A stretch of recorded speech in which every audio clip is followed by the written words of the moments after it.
नमस्कार मित्रांनो, काजळ रात या यूट्यूब चॅनलवर तुमचं पुन्हा एकदा स्वागत आहे।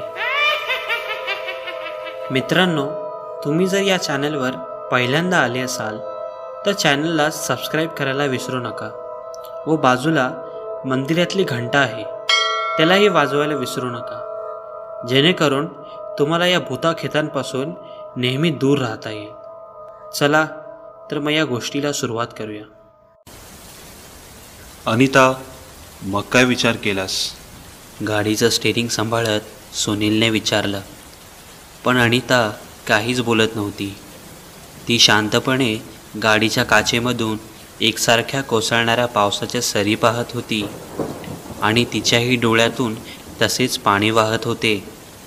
रात्रीच्या अंधारात काचेवर पडणारा पावसाचा पाणी आणि त्याला काचेवरून बाजूला करत फिरणाऱ्या वायपरवर तिची नजर खिळली होती। अशा वातावरणात विचारांचं वादळ अनिताच्या डोक्यात उठलं होतं।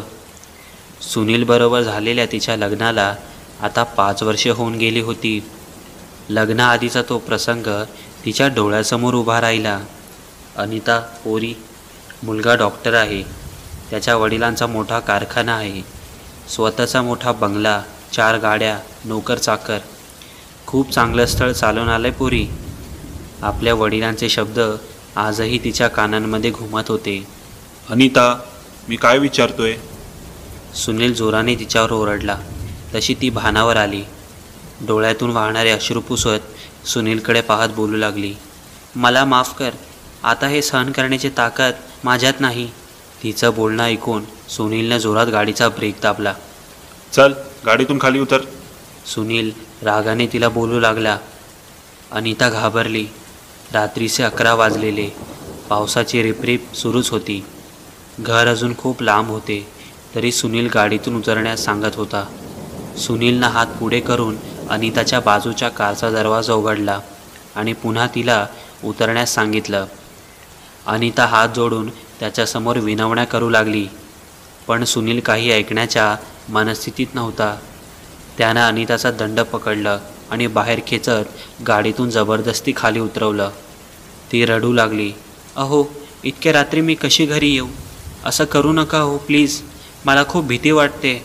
मग नको येऊस, आणि मेलीस तरी चालेल, मी तरी सुटेन। तसाच गाडीतून सुसाट वेगाने निघूनही गेला। पावसाची रिपरिप, त्यात निर्जन ओसाड रस्त्यावर ती एकटीच पावसात भिजत दूर दूर जात असलेली सुनीलची गाडी पाहत उभी होती। पण हे काय तिच्यासाठी नवीन नव्हतं। मारहाण करणं, 3-4 दिवस उपाशी ठेवणं, नोकरांपेक्षा वाईट वागणूक, हे सर्व अनितासाठी नेहमीचंच। सुनीलची गाडी आता दिसेनाशी झाली, तशी ती त्या निर्जन रस्त्यावरून पुन्हा घराच्या दिशेने चालू लागली। पावसाची सततधार सुरूच होती। रस्त्याच्या दुतर्फा दाट झाडी होती। पावसाच्या पाण्याने भरलेली छोटी छोटी पाण्याची डबकी, त्यातच मोठाले पावसाळी बेडकांचा आणि रातकिड्यांचा कर्कश आवाज सुरू होतं। जणू दोघा समुदायाची ओरडण्याची स्पर्धाच सुरू होती। जड पावलांनी अनिताचा प्रवास सुरू झाला। वाट हळूहळू मागे पडू लागली, तशी अनिता आपल्या विचारांमध्ये गुरफाटली। संपवून टाकावं स्वतःला, एखाद्या भरधाव वाहनाखाली उडी टाकावी की विहिरीत जाऊन पडावं। इतक्यात कोणाच्या तरी रडण्याचा आवाज येताच विचारांच्या गर्केतून ती झटकन बाहेर पडली। तिचं मन त्या आवाजावर एकाग्र झालं। ती जागेवरच थांबली आणि आपले कान खडे करून तो आवाज ऐकू लागली। जवळच कुठेतरी एखादं लहान बाळ रडत होतं।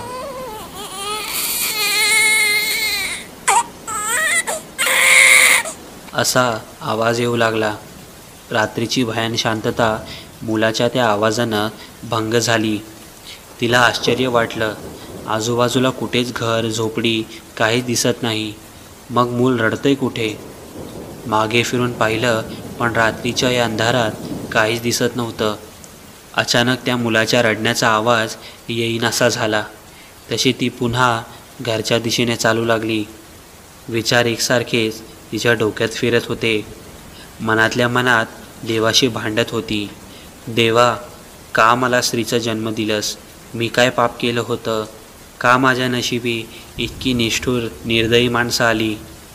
अनिता आपल्याच विचारात मग्न होऊन चालत होती. पाऊस आता थांबला होता. काही अंतर चालत ती एका पुलावर आली. शहरातून येणारा गटाराचं पाणी त्या पुलाखालून जवळच्या नदीत मिसळायचं. नाल्यातून पाणी खूप जोरात वाहत होतं. इतक्यात तिला लहान बाळ रडण्याचा आवाज येऊ लागला.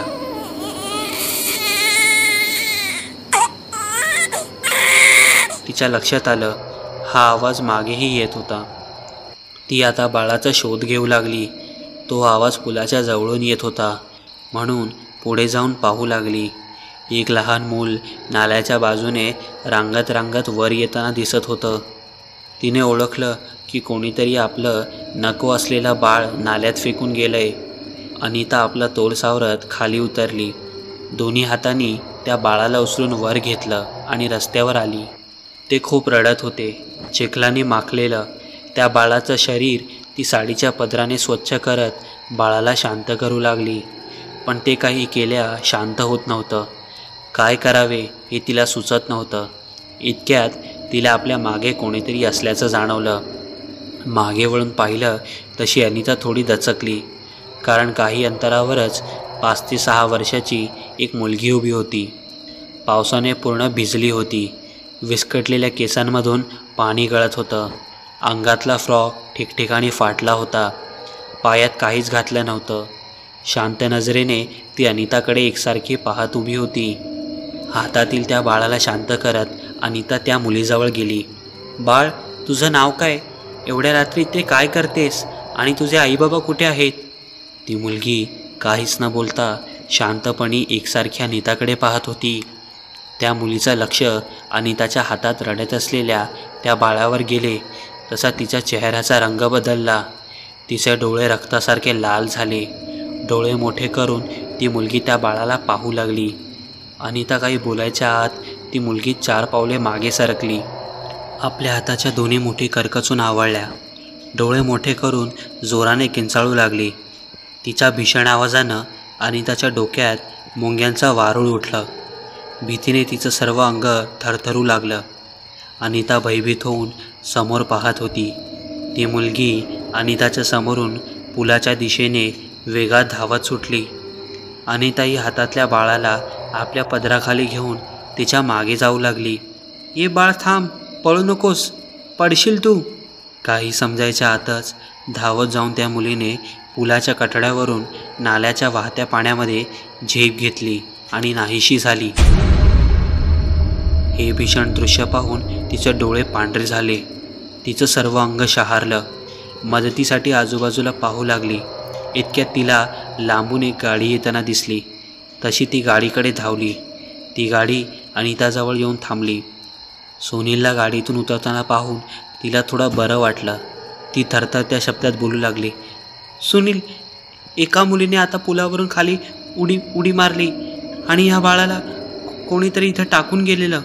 तशी ती पदराखालील बाळ दाखवू लागली, पण काहीच नव्हतं. सुनील आश्चर्याने तिच्याकडे पाहत विचारू लागला, कोण मुलगी, कोणाचा बाळ, काय बडबडतेस? तुझी नाटकं बस झाली, आता गाडीत बस. भयभीत होऊन अनिता गाडीत बसली. त्या पुलाकडे पाहताना तिच्या अंगावर शहारे येऊ लागले. काही वेळात दोघेही घरी पोचले. तेव्हा रात्रीचा 1:30 वाजला होता. तापामुळे अनिताचं अंग भाजत होतं. भीतीनं तिचं शरीर अजूनही थरथरत होतं. सुनीलचे वडील रागाने बोलू लागले, हिला रस्त्यावर एकटी सोडून आलास? ही मेली तर पोलीस आपल्याला पकडतील. आरोप आपल्यावरच येईल. सुनील शांतपणे आपल्या वडिलांचे बोलणं ऐकत उभा होता. पण अनिता कोणाला काही न बोलता आपल्या रूममध्ये गेली. त्या भीषण प्रसंगातून अजून ती सावरली नव्हती. कपडे बदलून ती तशीच अंथरुणावर पडली. पण तिला झोप लागत नव्हती. अंगात कणकणी होती. अजूनही ती भीतीने थरथरत होती. घडलेला भयानक प्रकार तिच्या डोळ्यासमोर तसाच येत होता. कोणाला तरी सांगावं असं तिच्या मनाला वाटत होतं, पण इथं ऐकणारं कोणी नव्हतं. कोणीतरी पाण्याने भरलेला ग्लास तिच्या तोंडावर फेकला. तशी ती खडबडून जागी झाली. महाराणीसारखी झोपलीस काय अजून? सकाळचे 7 वाजलेत. मला क्लिनिकमध्ये जायचं आहे. सुनीलचं बोलणं ऐकून ती लगेच उठली. तिच्या अंगात खूप अशक्तपणा होता. अंग तापानं फणफणत होतं. रात्रीचा तो भयानक अनुभव अजूनही ती त्या धक्क्यातून सावरली नव्हती. सगळं आवरून तिनं नाश्ता टेबलवर नेऊन ठेवला. सुनील व त्याचे आईवडील नाश्ता करू लागले. सांगितलंस का रे तिला? सुनीलची आई विचारू लागली. सांगितलंय, पण ते ऐकत नाही. तूच सांग तिला. सुनील आईकडे न पाहताच बोलला. अनिता. सासूबाईंची हाक ऐकू येताच अनिता गडबडीने बाहेर आली. काय झालं आई? अनिता सासूकडे बघून बोलू लागली. इतक्यात फोनची रिंग वाजली. अनिताने फोन उचलला. हॅलो हॅलो अनिता, कशी आहेस पोरी? काळजी करू नकोस. जावई बापूंना सांग 8 दिवसात पैशाची व्यवस्था करतो. आपल्या वडिलांचे बोलणं ऐकून अनिताचे डोळे भरून आले. तिचा आवाज खूप जड झाला. हुंदका आवरत ती म्हणाली, बाबा मला आईशी बोलायचं आहे. तोच पाठीमागून सासूचा आवाज आला. माहेरच्या लोकांशी गप्पा नंतर मारा, आधी कामाचं बघा. तसा अनितानं फोन ठेवला. काय विचार केलास? अनिताकडे पाहत सासूबाई बोलू लागल्या. अनिताच्या डोळ्यात पाणी आलं. ती त्यांच्यासमोर हात जोडून बोलू लागली. माझ्या पोटातल्या बाळाला जन्म घेऊ द्या हो. तुम्हाला मुलगी नको म्हणून माझा 7 वेळा गर्भपात केला, तोही माझ्याच नवऱ्याने. स्वतःच्या मुलींना गर्भातच मारताना तुम्हाला काहीच कसं वाटलं नाही? अहो देवाची इच्छा आहे या घरी मुलगी जन्मावी. हे ऐकून सुनील ताडकन उभा राहिला. रागाने तो अनिताकडे आला आणि तिच्या मुस्काटात हाणली. देवाची इच्छा काय आहे आम्हाला सांगतेस? इथं देव परमेश्वर, आम्ही डॉक्टर आहोत. सुनील तिला फरफटतच बाहेर घेऊन गेला आणि कारमध्ये बसवले. गाडी स्टार्ट केली. दोघेही सुसाट वेगाने जाऊ लागले. काही वेळात ते क्लिनिकजवळ पोचले. रडणं बंद कर, माझा क्लिनिक आलंय. डोळे नीट पुस आणि इथं काही नाटक करायची गरज नाहीये. ती काही न बोलता गाडीतून खाली उतरली. अंगात भारी अशक्तपणा होता. सुनीलच्या मागे चालत ती आत आली. सिस्टर, अबॉर्शनची तयारी करा. सुनीलने नर्सला आदेश दिला. तशी नर्स म्हणाली, सर आज तुम्हाला ऑपरेशनसाठी बाहेर जावं लागणार आहे. कालच बोलणं झालं आहे तुमचं. हातातलं घड्याळ पाहत सुनील म्हणाला, ओ गॉड, 11 वाजले. माझ्या लक्षात कसं नाही आलं? ठीक आहे, मॅडमकडे लक्ष द्या. एवढं बोलून सुनील तिथून बाहेर पडला. अनिता हॉस्पिटलमधील पेशंटना पाहत होती. संध्याकाळ झाली तरी सुनीलचा पत्ता नव्हता. अनिता मॅडम इकडे आराम करा. साहेब आले की मी तुम्हाला सांगते. अनिता तशीच बेडवर पडून विचार करू लागली. अनिता, हे अनिता, चल उठ लवकर. सुनील तिला झोपेतून उठवत होता. तिच्या डोळ्यांवर अजून झापड होती. ती काही न बोलता त्याच्या मागून चालत जाऊन गाडीत बसली. पाऊस सुरूच होता. गाडीतून ते घरी निघाले. काही अंतरावर तो पूल होता. जवळ येणाऱ्या त्या पुलाकडे ती एकसारखी पाहत होती. ओ गॉड, हिला पण आताच पंक्चर व्हायचं होतं. तू गाडीत बसून राहा ग, मी टायर बदलतो. सुनील गाडीतून खाली उतरला. अनिता त्या पुलाकडे एकसारखं पाहत होती. वातावरणात भयान शांतता पसरली होती. अचानक तिला एका बाळाच्या रडण्याचा आवाज येऊ लागला.